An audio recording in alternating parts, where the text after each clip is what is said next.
지금까지 Recurrent Neural Network를 가지고 텍스트를 다룰 수 있는 Classification, Generation, Translation 구조를 배웠어요. 더 정확하게는 텍스트를 다루는 것이 아니라 캐릭터 레벨로 각 모델을 배웠어요. 이렇게 알파벳 단위로 뉴럴 네트워크 모델을 다룬 이유는 아직 우리가 월드, 단어를 다룰 준비가 안 되었기 때문이에요. 하지만 트랜스포머 구조로 들어가기 전에 단어의 벡터 리프레젠테이션 정도는 알아야 트랜스포머의 핵심 구조, 어텐션 메커니즘을 조금이라도 더 쉽게 이해할 수 있기 때문에 이 워드 임베딩에 대해 알아볼 거예요. 워드 임베딩은 쉽게 말해서 단어를 벡터 공간에서 나타내는 거예요. 컴퓨터는 숫자를 다루는 기계이기 때문에 우리가 다루는 모든 정보를 숫자로 나타내야 해요. 예를 들어 이전 컴퓨터 비전 챕터에서는 인풋 이미지의 각 픽셀들을 읽어서 그 픽셀 안에 쓰여져 있는 숫자 값들 R, G, B 값을 읽어서 처리해 왔어요. 또한 이미지 클래시피케이션 문제에서 각 클래스의 레이블 또한 벡터로 나타냈어요. 각각의 클래스들에 대해서 서로 관계가 없을 것을 가정했기 때문에 벡터에서 하나만 핫 상태가 되는 원핫 인코딩을 사용했어요. 예를 들어 전체 클래스 레이블이 고양이, 강아지 단 두 개라면 고양이는 1, 0, 강아지는 0, 1로 표현했어요. 이를 우리가 아는 좌표로 나타내면 고양이는 1,0, 강아지는 0,1 이렇게 나타나는 거예요. 만약 클래스의 개수가 3개라면 3차원 공간 좌표를 통해 추가된 레이블은 새로운 축에 나타나요.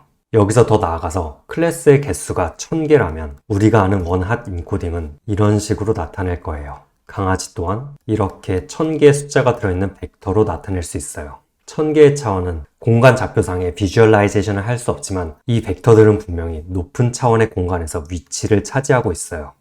이전 RNN 영상들에서 알파벳 단위로 캐릭터 레벨 클래시피케이션을 할 때에도 각각의 알파벳들을 원핫 인코딩된 벡터로 표현했어요.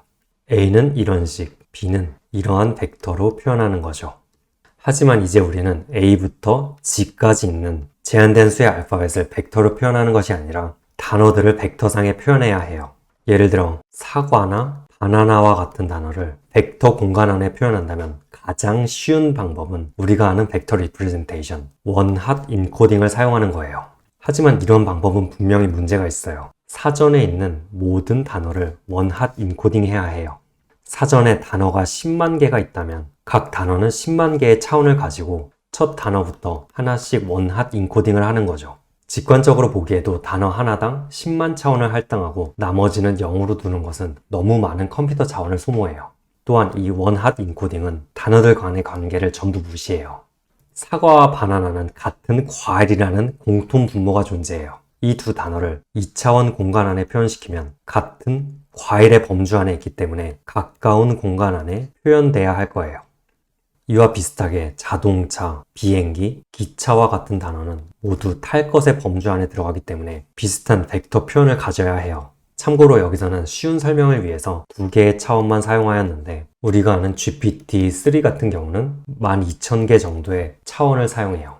어쨌든 이러한 단어들을 벡터로 표현하는 워드 임베딩에 대한 구체적인 감을 잡기 위해 실제로 코드를 통해 직접 활용해 볼게요. 이러한 워드 임베딩을 우리가 직접 학습시킬 수도 있지만 개념만 잡으면 충분하기 때문에 학습이 되어 있는 모델을 가져올게요.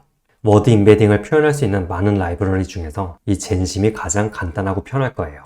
파이썬 환경에서 pip 인스톨을 통해 젠심을 설치해요. 젠심이 제공하는 여러 모델들을 리스트할 건데 이 중에서 워드200, 구글 뉴스 300을 다운로드 받아서 사용할 거예요. 구글 뉴스를 트레이닝 셋으로 사용했고 단어들을 300개의 디멘션으로 나타낸 모델이에요.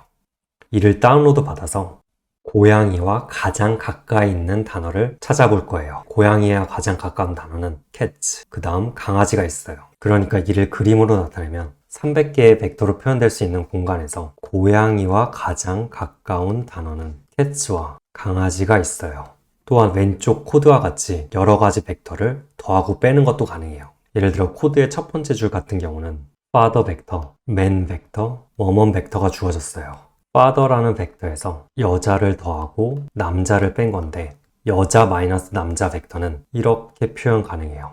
이 벡터를 다시 father 벡터에 더하면 이 공간을 가리킬 텐데 이 점에 가장 가까운 단어는 mother가 나올 거예요. 아빠에서 남자를 빼고 여자를 더하면 그게 바로 엄마니까요. 실제로 이 코드를 돌려보면 mother가 나오는 걸 확인할 수 있어요. 똑같은 논리로 brother에서 남자를 빼고 다시 여자를 더하면 그게 바로 sister가 나올 거예요.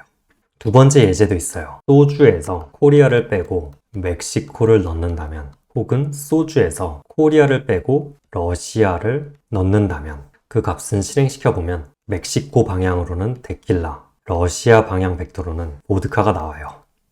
워드를 벡터로 나타내는 데는 한 가지 방법만 있는 게 아니에요. 이처럼 같은 모델을 사용하더라도 학습시키는 데이터에 따라 워드 임베딩 결과도 달라져요. 그리고 워드 임베딩 자체에도 여러 가지 모델들이 있어요. 워드 투 벡, 글로브, 패스트 텍스트, 전부 워드 임베딩 모델들이에요. 이런 것들을 아는 것은 좋지만 이번 챕터 트랜스포머를 이해하는데 크게 중요하진 않아요. 왜냐하면 트랜스포머 구조에서 임베딩 레이어는 따로 학습돼서 사용하는 것이 아니라 모델 전체 구조 속에서 다른 모듈들과 함께 학습이 되는 레이어예요. 그러니까 워드 임베딩은 단어, 더 정확히는 토큰들을 일정 길이를 가진 벡터로 표현할 수 있다 정도로 이해하는 게 좋아요. 트랜스포머 구조에서는 임베딩 레이어만을 위한 학습이 있는 게 아니라 전체 구조의 로스를 줄이는 과정 속에 워드 임베딩, 토큰 임베딩 레이어도 그에 맞춰서 학습이 되는 거예요. 또 방금 워드가 아니라 더 정확히는 토큰을 사용한다 라고 했어요. 이는 별로 어려운 게 아닌데 대표적으로 오픈AI에서 제공해주는 토크나이저를 사용해 볼게요. I love chicken and beer 라고 쓰면 주어진 문장을 토큰 단위로 자르고 각 토큰에 해당하는 아이디를 받는 거예요. 그럼 각 아이디에 해당하는 벡터를 임베딩 레이어에서 뽑아서 뉴럴 네트워크에 사용하는 거죠. 방금 전 같은 경우는 토큰 i는 토큰 아이디 40번을 받았고 그 40번에 해당하는 벡터가 있을 거예요. love 같은 경우는 그 토큰 아이디 3021번이 있고 그에 해당하는 벡터 값을 가져다가 뉴럴 네트워크에 사용하는 거고, 치킨 같은 경우는 그 아이디가 16,553이었고 그에 해당하는 벡터를 가져와서 뉴럴 네트워크에 사용하는 거죠. 이렇게 이번 시간에는 워드 임베딩에 대해 간단하게 알아보았어요. 더 쉬운 설명을 위해 워드 임베딩을 학습시키는 방법 등 많은 부분을 생략했어요.